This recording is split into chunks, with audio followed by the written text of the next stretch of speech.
find my record button. We're good. You're on. So, if we in fact are on, then, so it's just the sound, is that right? No, picture. Okay. Looks like you're behind the ductwork. So I'm Jamie Armstrong, and I'm going to be talking about Culture of the Irrigated West, a video and book project. So, since you have seen the part of it, what questions do you have? Questions or comments, anything at all? Yes.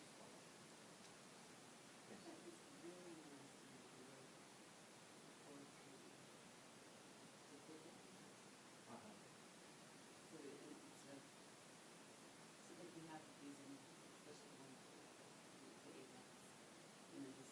Yeah, I saw some of the You're referring to the Clarence E. Bisbee poem. Clarence E. Bisbee was a photographer in Twin Falls 100 years ago, and with the Bisbee photographs, which are housed at the Twin Falls Public Library, I was able to write poetry that responded to images that I've already seen. That was not the case with the poem. The first, well, probably one half of them, I wrote what I knew from other sources of information and hoped that there would be photographs that would go with it and that presented problems. But with the Bisbee poems, we have an embarrassment of riches as far as what we could choose from. So I think they're more closely, was it more of a literal correspondence between the poems and the images, and that goes to. Thank you. Comments, questions? Well, just to piggyback on what she said about the images, and that was striking to me too, how well from the video design and also the poetry. I mean, one of my favorite lines of your poem is the camera shuttering. It's just very visual and just packaged together well. Just kind of several questions actually. I'm curious as to the lesson plans that will be presented to the students.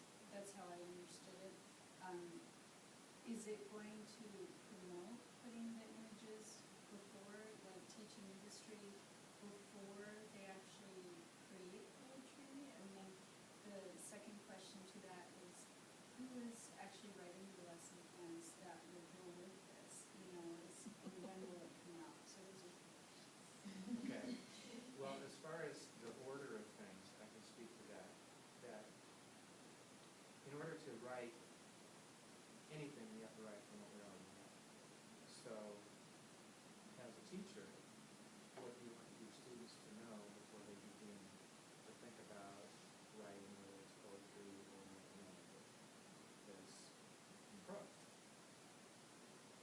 And so I think having that flexibility of how much information is important to get them excited and started, and then what to make available along the way to help them develop it or refine it. So the other two questions we have, interestingly, is the person who is taking the lead in the lesson plan development is It would be me, and as soon as I finish this class, we'll be getting things. It's going to be on our website that will be accessible by everyone. The video will not be accessible because of the issues about payment for the images. But we will have some snippets that we get permission for. The DVDs themselves will be available if you go to the history conference in October, I believe. That's our intention. And I will be writing lesson plans both for the history content, but then also, like, from your point of view, the more like the teaching strategy, how do I do this kind of integrated interdisciplinary work with kids of any age? And that will also be on the website. So it will be two strands of lesson plans. One this is for this particular DVD, and then also how do you do these multimedia compositions that help students have they perceive as a product of value and interest to them, rather than written reports that get thrown in the garbage on the way out of the teacher's classroom.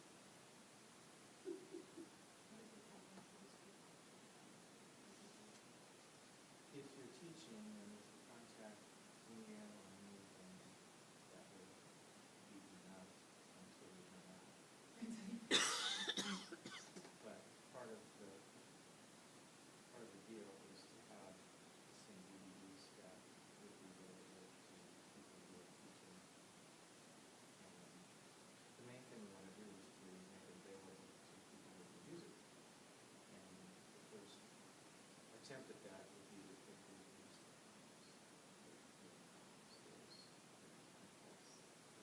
Thursday, Friday, third and fourth, so, thank you. Is that, was that answer your question? Okay. Other questions?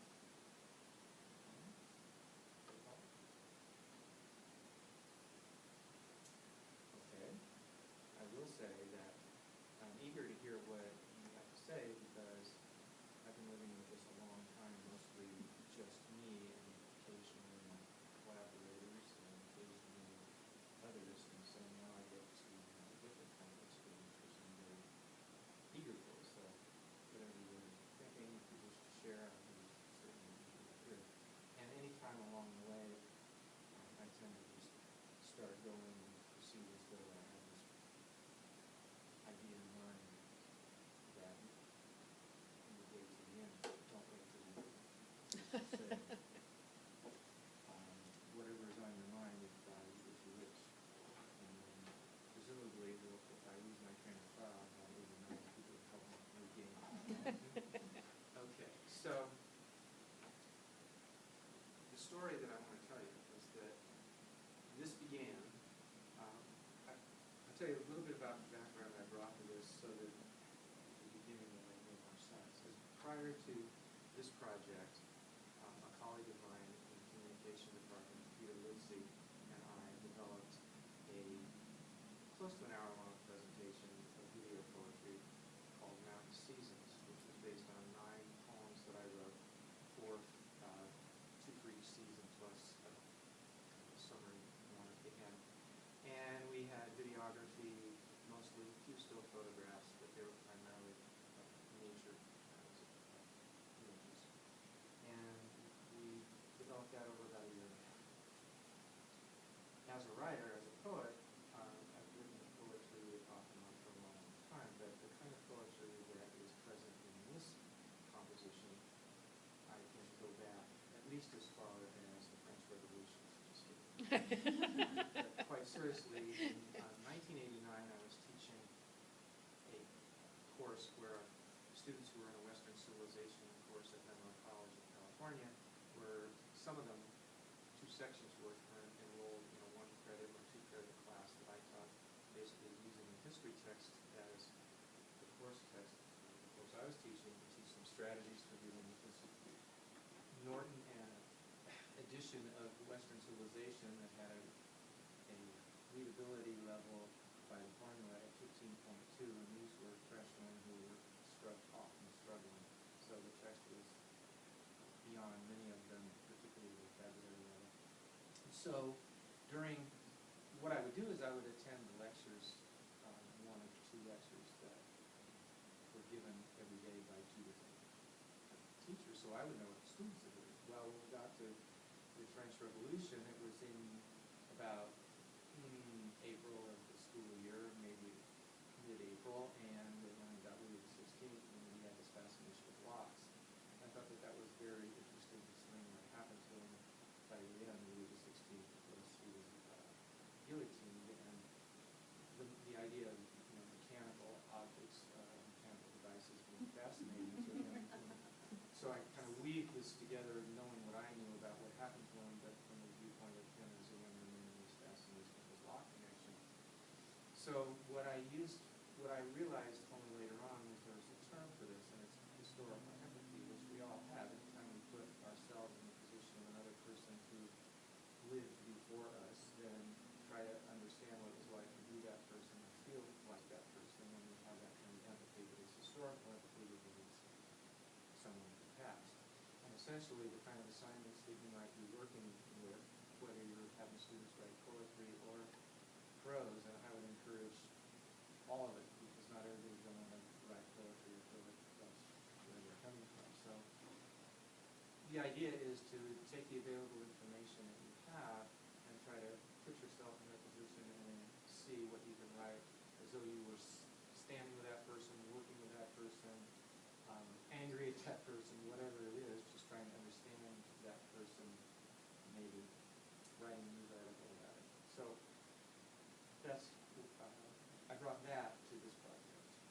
Then I attended a panel discussion at the cabin down here, which in those days, in 2002, September, was called the Log Cabin Literary Center, and they had an event annually called Book Fest. Anyone ever go to Book Fest before? Before your time.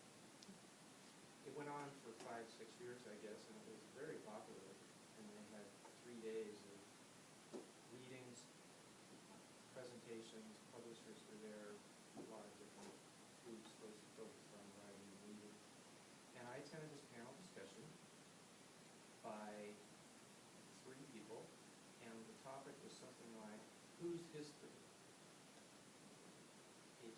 WHOSE. Whose history? Who does it belong to? Where does it come from? And the 3 panelists, 2 were novelists and 1 was a historian. And basically they were saying how they took historical information or historical data, and what they did when they were writing history at some point, either historical fiction or scholarly history, and how they used the information and how closely they stuck to the original, where they made reasonable inferences, where they used their imagination or not. One of the people presenting there was Laura Woodworth Nye, who is an assistant professor in the Department of History at Idaho State. And she was talking about her area of specialty, one of her areas, which was the club movement of women around the turn of the 20th century, when more women were coming out of the homes, having employment, or just taking a dramatically different role in the public world in terms of temperance, voting rights at the large scale, but at the local scale, improvement clubs to do the appearance of beautification kinds of things, or literary clubs, meeting together, reading clubs, reading groups, things like that. And so she showed, as part of this, 2 images, which I hope to show you. And the first one that she showed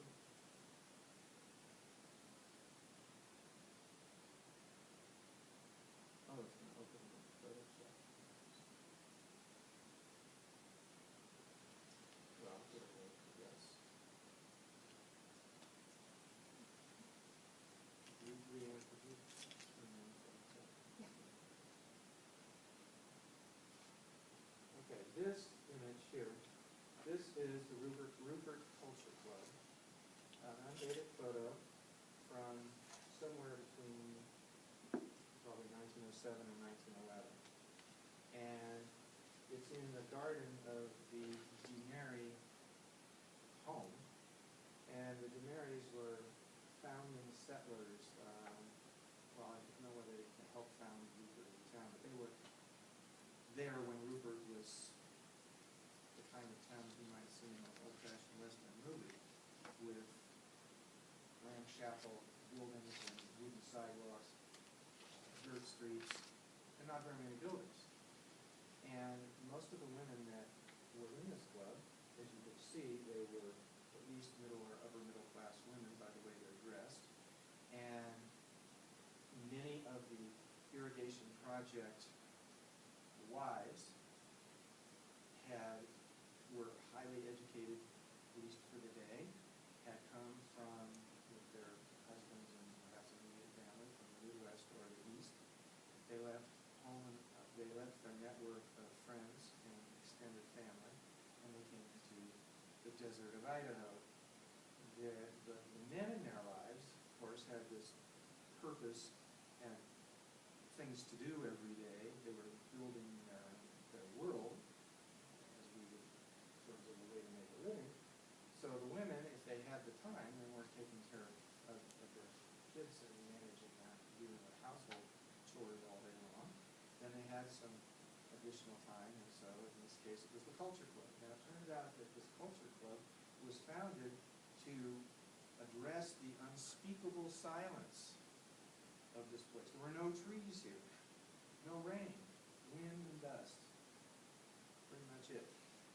And so it was really overwhelming psychically for them. And so what they were creating out of this was meaning for their lives. And part of what they did was, of course, read and talk about things, but they also did civic improvement works. I described to you what Rupert might have looked like at the early days. If there's photos in here of Rupert Town Square in 1911, you could see a park kind of area with trees and so forth. But within 10 years, there was an opera house in Rupert.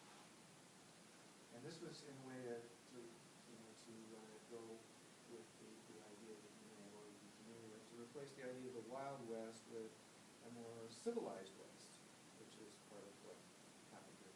They also were responsible for bringing lounges, women's lounges, to the downtown because there was no place for women in particular to go to use a toilet, other than a saloon, which meant it wasn't necessarily the best place to go, especially if you weren't accompanied by somebody. So those kinds of things were important to leading having adequate facilities to live, right? And it was largely responsible for the responsibility of women. So I was fascinated by this photo, and of course Laura was talking about the kinds of things that I just mentioned. And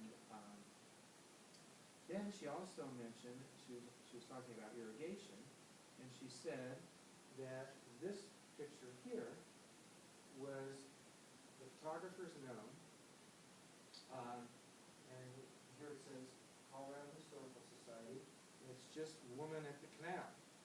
No, you don't know who this woman was, you don't know anything about her except what we see.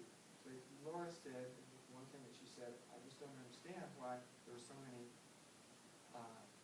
photos of women by canals when they didn't really have anything to do with the work, particularly. And this one she likes particularly because the woman's holding a book. And of course there's the railroad here and telephone and telegraph lines there. And then this pretty good-sized ditch. So after the presentation was over, I went up and I introduced myself to Laura, and I said that I was really, Laura is one of these gifted storytellers, so I was kind of mesmerized and compelled by what she said. And I said, told her a little bit about what Peter and I had done. And I said that if I wrote poetry that was based upon these images, and I said I can't be sure that it's going to happen, but I would like it to happen, but if it happens, then would you be interested in reading it and giving some feedback on it, because I want it to be historically consistent. I don't want words in it that are anachronistic, that don't belong. So she said she'd be delighted that they needed really more of this kind of imaginative approach to history than history education and public history research. So that was that. So as it turned out, that was on a Saturday. The next day I was standing in my backyard, leaning over to turn on the faucet, interestingly, to water the yard, and I live out East Boise Avenue, and don't have a very wide backyard because what happens is the New York Canal bank starts right there. So there I am standing, about to turn on the water, and the New York Canal is right above me. I can't see the water, but there's the bank of the canal. So in this context, which I didn't really think of at the time as being particularly appropriate, this woman's voice I heard in my head, and it went something like this. How improbable for any woman alone, I exclaimed to Mr. Smithfield, and especially a lady of our station, to be seated as though perched above the canal, buttoned to the chin in one's Sunday best, set out among dust, sagebrush, and tumbleweeds, under the high hot sun without an umbrella, just days after laborers and animals ceased their rough work and exhausting toil? To which he said, ahem, then replied, my dear Mrs. Smithfield, I remind you that we came into this land to transform the desert into a garden. And the new sunny west canal, a river built by the hands of men, will transform the desert into civilization.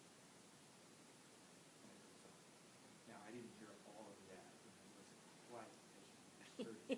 However, what did come to me was how improbable for anyone to run, and then it started happening, so I decided that I would turn off the faucet and go inside and get to the computer, and then the first draft of this poem came. So that was rather exciting because it was a woman's voice, and that's unique in my experience as a writer, I think.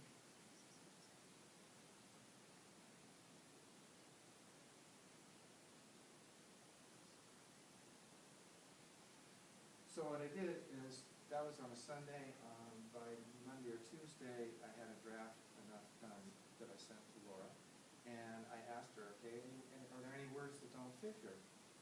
Or any ideas that don't fit? Because what I've been going on about is what I'd seen in that photo with these women dressed like Victorian ladies, which they were, American versions.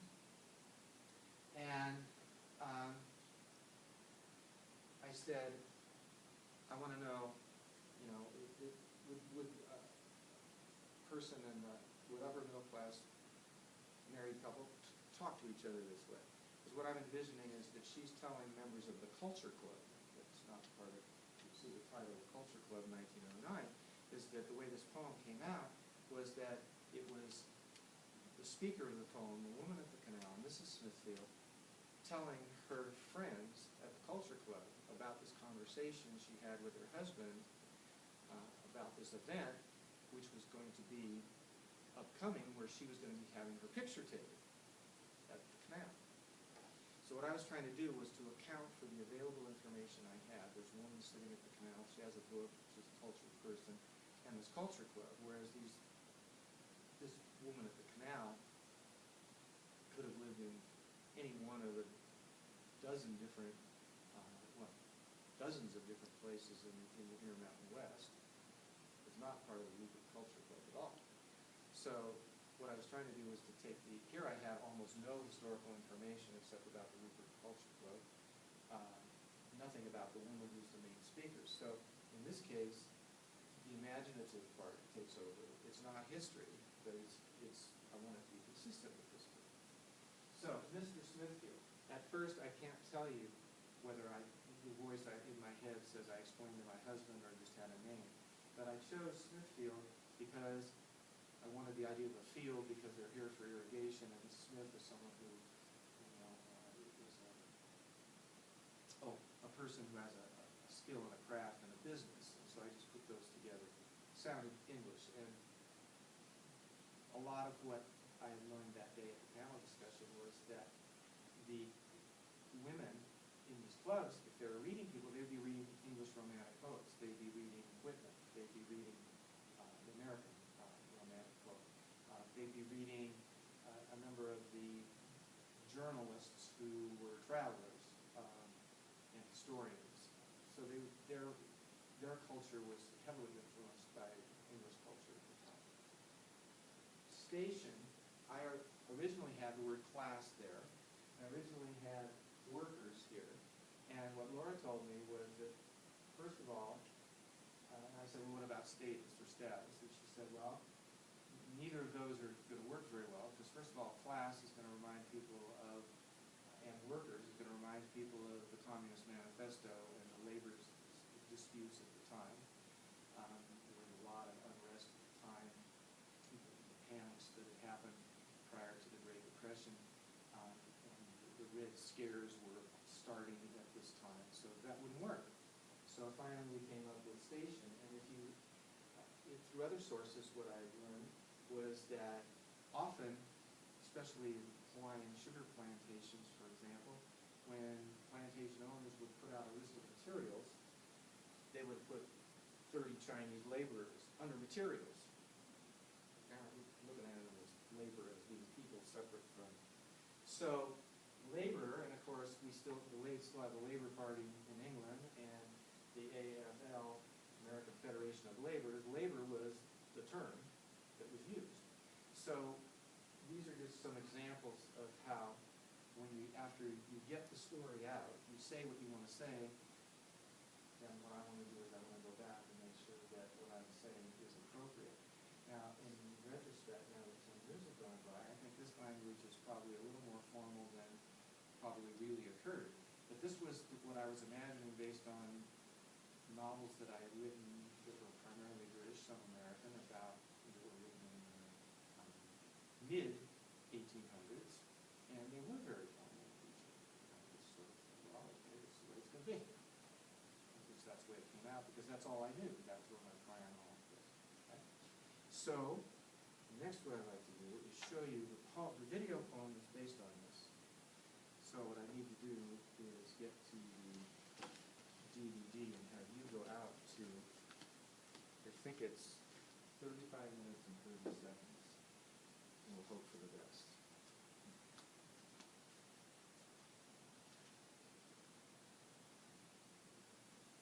And it might be just a black screen at 35, 30, but it will. Forgotten it, so.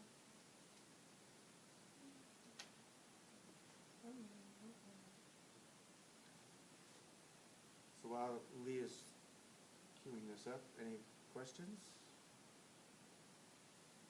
Comments? Okay. Make it a little brighter for a moment.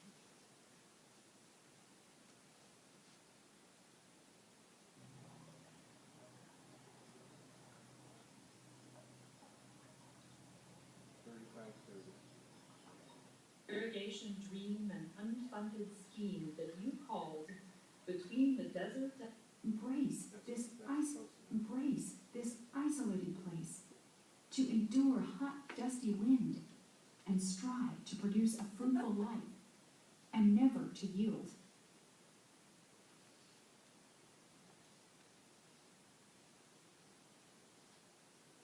Actually,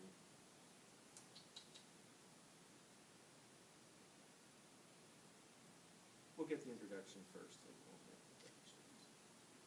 At the start of the 20th century, women began to take a more active role in politics, reform movements, and urban planning. Middle-class, educated women formed literary associations and civic clubs throughout the United States.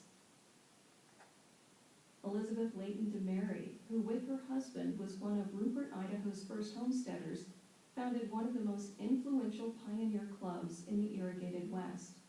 DeMary and 8 other women called their venture the Culture Club. The group advanced a number of causes, including a traveling library, beautification, women's public lounges, and temperance. The Smithfields in the following poem are fictional characters based on actual middle-class settlers in the Irrigated West. Club women hoped that cultural work and the promise of irrigation would replace the popular image of the Wild West with the image of a progressive modern West. While irrigation entrepreneurs reclaimed the desert, women's groups reclaimed the culture.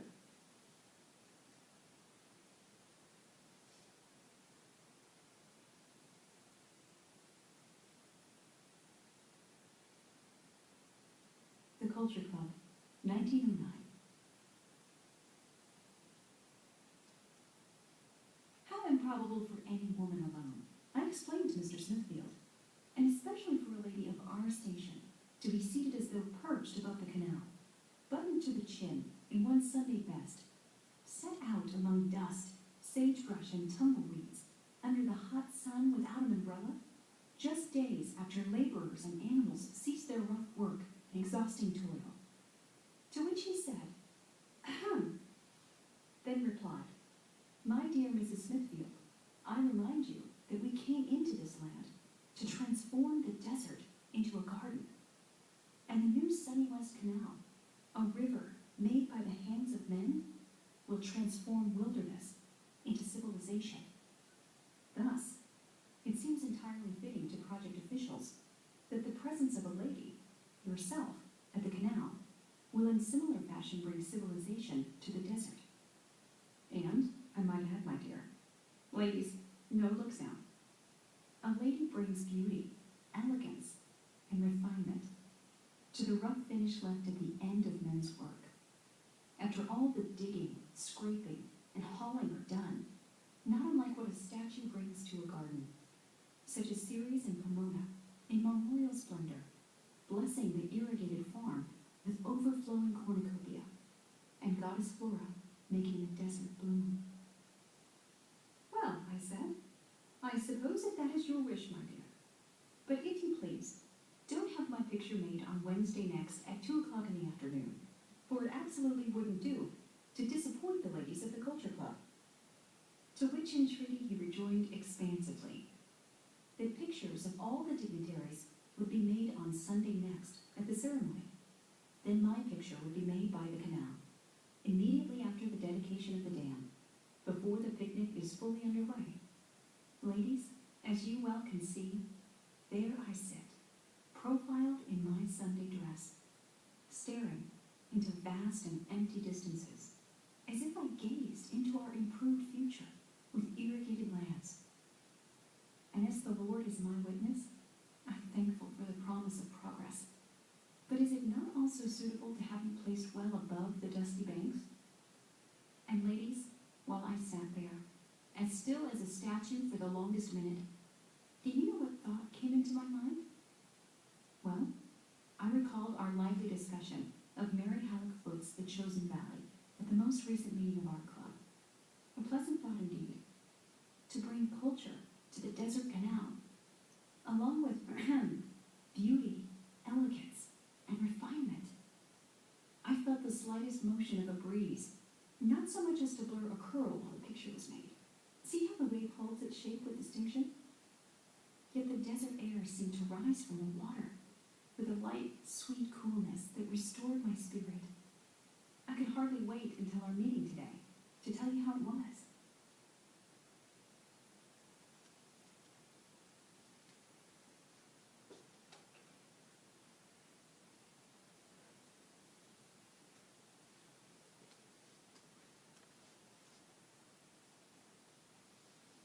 There you have it. It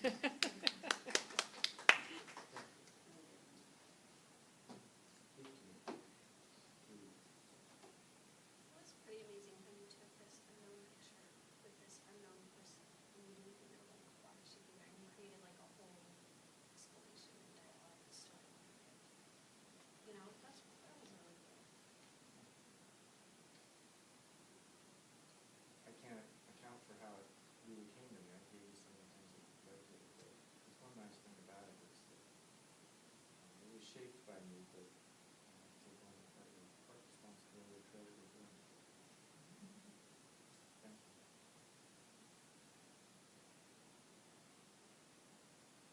And as the pictures come, like the images, you can see the people, but the poetry gives them life, I guess, and actually it's movement. It's kind of like, I can see the ladies sitting in there, in the garden, actually speaking, not just sitting still in the photograph, but actually moving as one live people, just that whole photograph that we've all seen. Thank you. That's one of the things that makes my day. That happens. And I think that what you're describing there is what, if it's working and that works, then it can be something that people can check it out.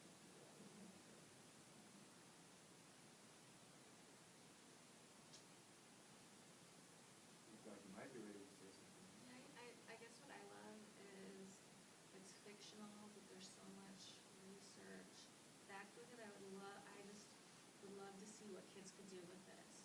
Do all this research with pictures and then or research on whatever topic. I'm thinking of, in my school, third and fourth graders study westward expansion. I'm thinking, how cool would it be for them, because they're studying, to find pictures, historical pictures, but then still bring in like a fictional piece to it.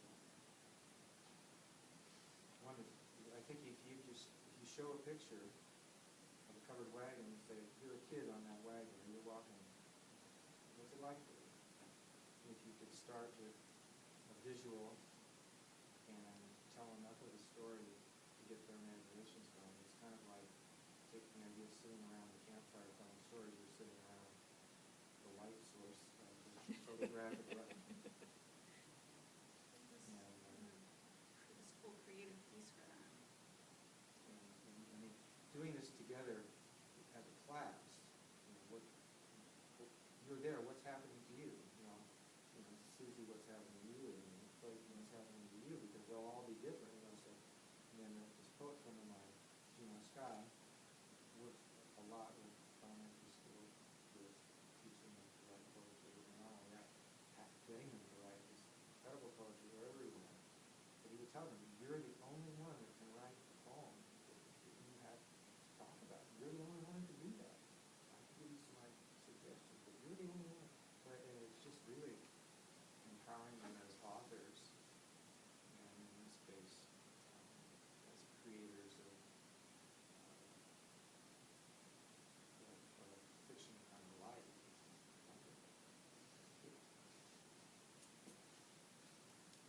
Anything else? I'm just tying the visual back to the written. I can see the need for,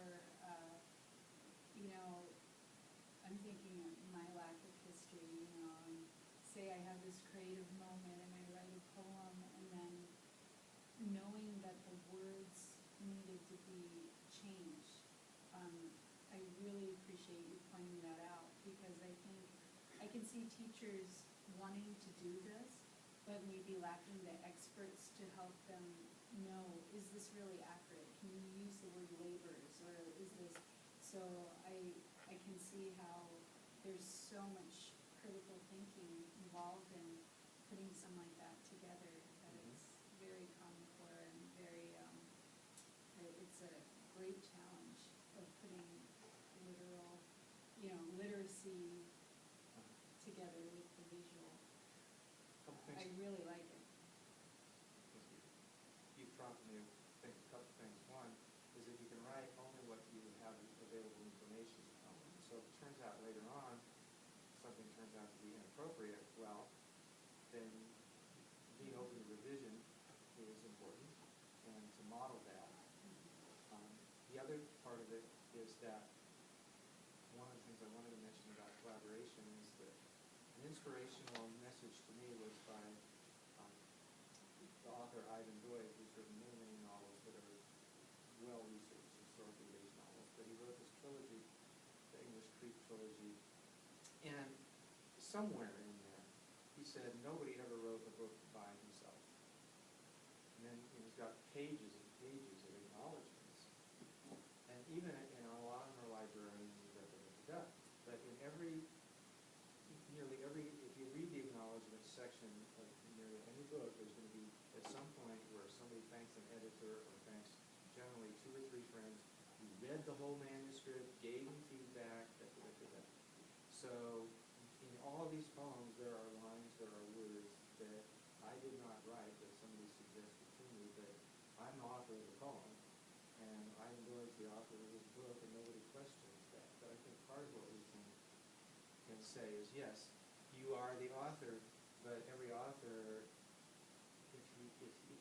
even if as an author you say nothing to another human being while you're writing it, then what you're using as your prior knowledge is probably learning socially anyway from somebody that you're interacting with. So nothing that we create in this way is ever done completely independently, nor would I think we want it to be. But I think getting ourselves and others to the point where we can accept that as a healthy and normal thing, because in school, if somebody's assisting you with your work, you're cheating, or in some situation you're cheating. So I think there's also an opportunity here to show where trying to make something better for everybody, and it's celebrated. The collaboration here, and I want to make sure that I talk about this a bit, is that after I wrote this poem, the Culture Club, and a couple of others in the fall, I also began talking with Peter, my colleague, and I said, so I got these 3 poems, and how about another project? And he said, well, he happened to be on a master's committee of a student whose name was Josie Fredwell, and her advisor was Todd Shallett in the history department, Peter's in the communication department. He said, there's some great photos from this time period in the Twin Falls Public Library. And my auntie Bisbee was the photographer's name. That was the first I'd ever heard about it, but it was through a master's student at Boise State who had done her thesis on Wells, William Biddle Wells, who did a cover art for a lot of promotional brochures to bring people out here. Railroad paid for the brochures. And she did her project, master's thesis on Wells and Bisbee. So in January of 2003, I met Laura at the library. And keep in mind that the only time I had spoken with her was in person was about 5 minutes after the presentation in September, and we had these emails back and forth and several poems, a few telephone conversations. It was really odd. Finally, I don't know whether we ever talked about it, but I was really nervous, and I don't even remember what she looks like. So, but we spent the whole day looking for photographs and talking about the project and so on. We had no idea that it was going to be as it turned out. Here, what we figured was that we would do 2 or 3 poems, and that they would need some introduction, and it would take us a year, probably, to do it, because the other one took us about a year and a half to do, and that would be that. Well, 10 years later, she was promoted to associate professor and asked me to write a letter for her promotion materials. Then she became a full professor. Well, now she's the provost at Idaho State. The people I worked with at the Twin Falls Public Library initially, the reference librarian is now the director of the library. And the director of the library then has been retired for 5 or 8 years, and he's got his name over a room there. So that's part of what this collaboration has been about, is growth. But the idea is that Peter and I thought I was just going to hand him the photographs and hand him the poetry and turn him loose, because he's the video guy. He teaches video production and video. I didn't realize, actually I learned about it in that season, is that there wasn't any editing that was done unless I was sitting there. So thousands of hours later, and it's, of course, like other kinds of collaboration, he has the technical knowledge and he does some very creative things, but if you have 2 people who are engaged in a project, they're both going to be creative in their own ways, and then you talk about what works and what doesn't, so you have this instant feedback. Meanwhile, I've been a part of a poets group for 16 years, and we meet twice a month to bring drafts of our poems, and we just give each other feedback. So these poems in here, when I said that other people have contributed to them, Live Poets Society, or Live Poets of Boise, is part of who has helped write the poems that you will hear. And what I also had to do is I had to change some of the poems in order to fit the video sequencing. I'd either take lines out or rewrite them. From the historical side, if something came up, well, this just couldn't have happened, then I would just scrap some lines.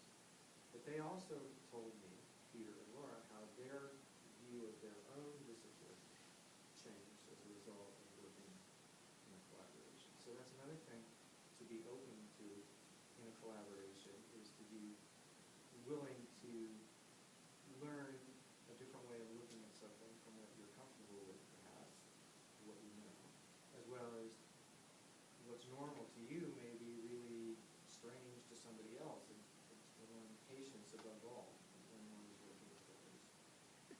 With the idea that if you have a goal, you have a timeline, then yes, you're patient, but it's this kind of tension between needing to get things done and needing it, and everybody kind of contributing, some people contributing more at as time goes on, or in different ways than the others, but one hopes that groups are compatible so that no one is getting a free ride and someone else is doing all the work, which of course is always a risk, but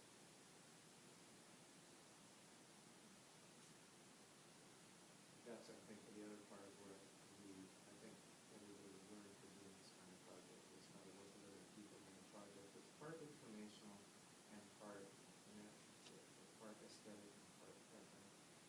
And that those two create the connection.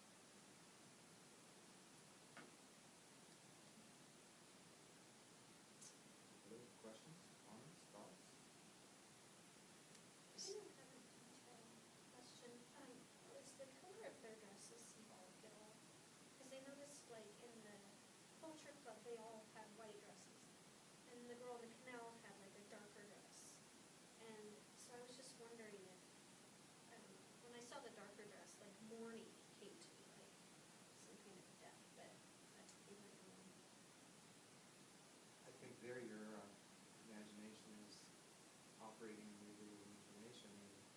And what I say to that is that unless you have information that contradicts what's in the photo or what you know from the world, So you don't could know be. anything about symbolism and color and how they're all the same? I just assumed that because the women were outside in those dresses, that it probably was not a blistering hot day. But if it were a blistering hot day, what color do you want to wear, black or white? The woman at the canal, she could have been in burgundy, she could have been in any color, it would just show up black and white. Right. It may also be seasonal. From having had a grandmother who was of this kind of upper class woman, there were very strict rules about what seasons you wore specific colors in and what kinds of events. So I looked at the canal picture and thought traveling clothes, that they would wear something that wouldn't show dirt. In the garden club, it's more like summer garden party kind of thing. And you don't know that they were all white either. They could have been pastels. So something that Jamie has listened to me talk about Jamie and I. Jamie's roping me into is this idea of place-based education. And I think as I've listened to this project evolve that he's been working on, the things that he's discovered about Idaho based on, you can almost call it like a lark. And it's a theme that runs through your entire work, is that a lot of this wasn't set up by anybody, it just kind of happened. So I want you to tell the water pump story. Okay.